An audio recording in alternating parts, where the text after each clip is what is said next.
All right, so we've got this big stack of press releases here. Yeah, all pointing to something pretty major happening in Japan. Exactly. Focused on, well, a huge anime and manga series, right? BLEACH. BLEACH, yes.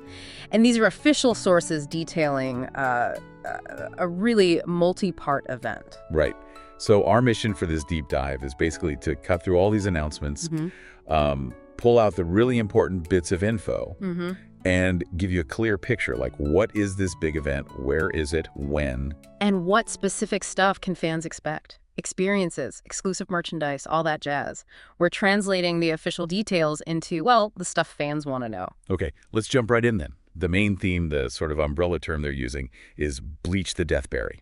Yes, that's the big title covering everything. The sources describe it as a large-scale event taking over the Ikebukuro area in Tokyo. And it's kicking off June 2025. Sounds like it's not just, one venue. It's exhibitions, attractions, food collabs, spread out a bit. Precisely. And the timing seems, well, pretty smart. BLEACH is still huge globally, obviously, and the anime is adapting the final arc, the 1,000-year Blood War. Right. They even mentioned the final part, Kushintan, is planned.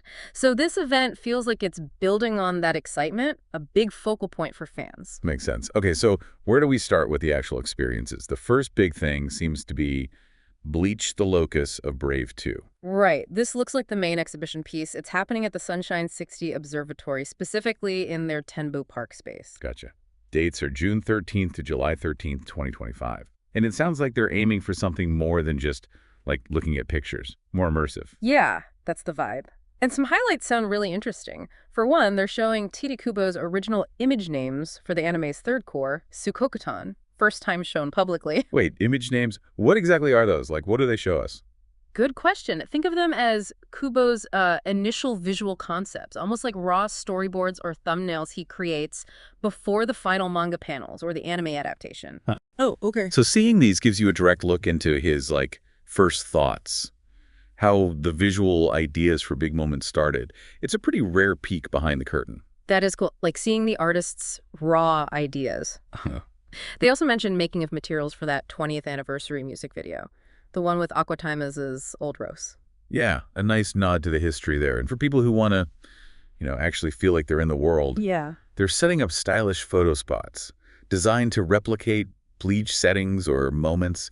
They even specifically mentioned a black coffin incantation experience. No way. Like, you can pose doing the kiddo. Sounds like it. A great photo op, right? Trying out Byakuya's famous spell. Definitely. Okay, beyond the experience itself, there's always merch. What's the story there? Of course. Original goods using the latest illustrations. And they specifically call out art from the BLEACH, the High School Warfare series. Yeah, the school uniform stuff. That's always popular. It is. That alternate universe take. Yeah. And the cafe up there. The Tenbu Park Cafe is getting involved, too. Themed food and drinks. You bet. Based on the characters like Ichigo, Rukia, Bikuya, even the Bambis. Oh, the Bambis. Yeah. That's interesting. For anyone maybe not quite caught up, they're key antagonists in the current anime arc. Exactly. Shows how up-to-date the event is. Menu items mentioned include stuff like Berry Cola the Explode, a mango choco parfait Zengetsu, and a white parfait Hakanote game. Sounds tasty. And the usual drill with these collabs, right? Buy something, get a little bonus. Yep. A random original coaster with each item, 8 different designs to collect. Okay, now here's where it seems to get bigger than just the observatory. This flag jack thing. Yeah. Sounds like it takes over the streets. It really does. They're putting up 222 flags, 222, all with bleachish designs. Oh. All around Ikebukuro Station's east exit, basically decorating the main streets and areas there. Meiji Street, Sunshine 60 Street, Horeza Ikebukuro. So a massive visual presence. And that runs a bit earlier, June 6th to June 25th. With different designs on different streets. That's right. So if you're in Ikebukuro, then you really can't miss it. Okay, quickly on tickets for that main exhibition, Locus of Brave 2. Anything tricky? Seems pretty standard for popular events. You need timed entry tickets for the opening day and weekends or holidays. Peak times, basically. Right. Weekdays, except the first day, are general admission. And you can get tickets bundled with original goods. Plus, there's a little entry gift, a random clear card, 16 types, including Quincy characters, while supplies last, of course. Got it. So that's the big exhibition, but Deathberry is more than that. What's next? Next up is the BLEACH monocolor pop-up shop. Okay, different location. Yep, this one's at Ikebukuro Park on the 3rd floor, and it runs June 26th to July 9th, so it picks up kind of after the flag display ends. And the focus is monocolor merch. Exactly. New stuff in that series, which uses those cool, stylish, limited color palettes for the characters. What kind of items are we talking about? A whole range. Lots of the small collectible things, instant photo style cards, mini charms, stickers, badges. Many are blind buy, where you get a random one. Ah, the gotcha mechanic. Collectors love that. They do, but also bigger items like acrylic key holders, acrylic stands featuring specific characters, and even things like a rubber desk mat. Prices vary, like 400 yen up to maybe 3,800 yen for the bigger stuff. So something for everyone's budget, Yeah. potentially. Okay, what else is part of this Ikebukuro takeover? Karaoke. There's a collab at Karaoke Pasela's Ikebukuro Main Branch. BLEACH the Deathberry Karaoke Pasela. Nice and simple. Pretty much. Themed food and drinks you can order.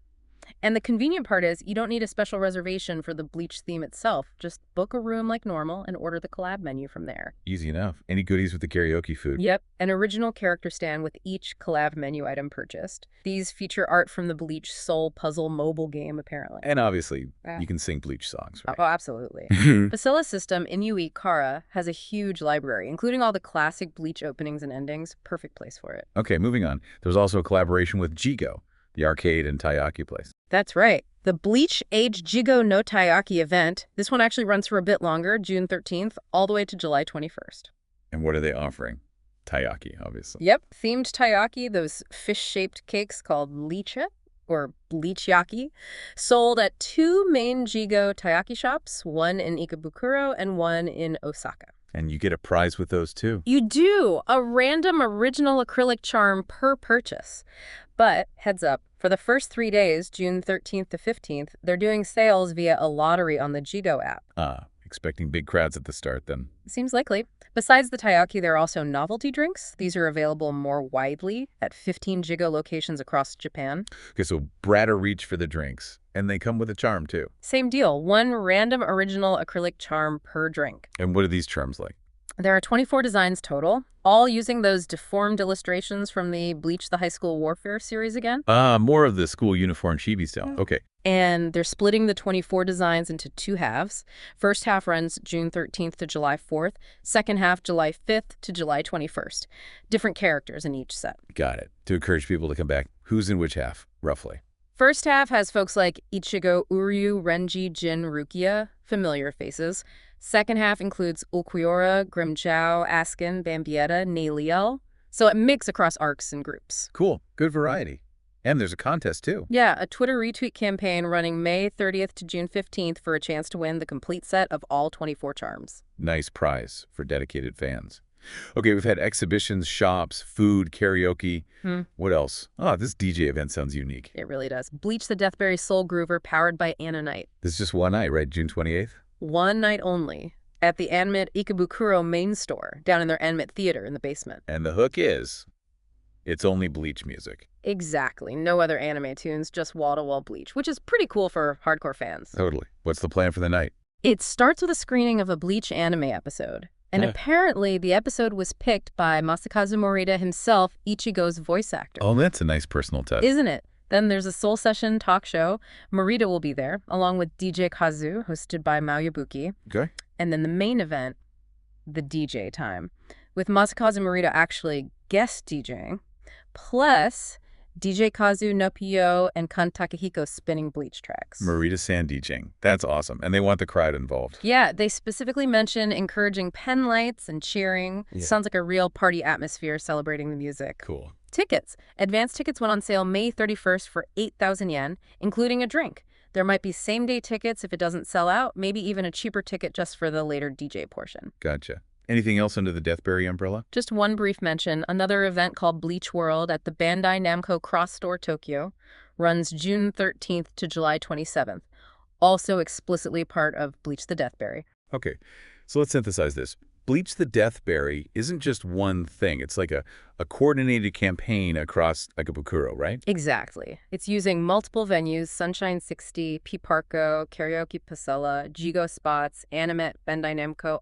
all in that same Ikebukuro district. To offer a whole bunch of different Bleach experiences. You've got the deep dive exhibition with behind-the-scenes stuff. Photo ops. Then dedicated pop-up shops for specific merch lines. Themed food and drinks scattered around. Karaoke taiyaki. And even that dedicated DJ night focused purely on the music. It's really diverse. And crucially, most of it is happening in that mid-June to mid-July 2025 window. Right, which means if you're a fan and you visit Ikebukuro during that month or so, you could potentially hit up multiple parts of this Deathberry event, kind of like turning the whole area into a temporary bleachy zone. Yeah, it creates this concentrated fan hub for a limited time, a real destination event. So here's something to think about then. What does this whole approach, this multi-venue, district-wide event for a massive series like BLEACH suggest about how franchises are engaging with fans now? Is this kind of concentrated, diverse experience model, all within one city area like Ikebukuro, maybe the next step beyond just a single big convention? Something for you all to ponder.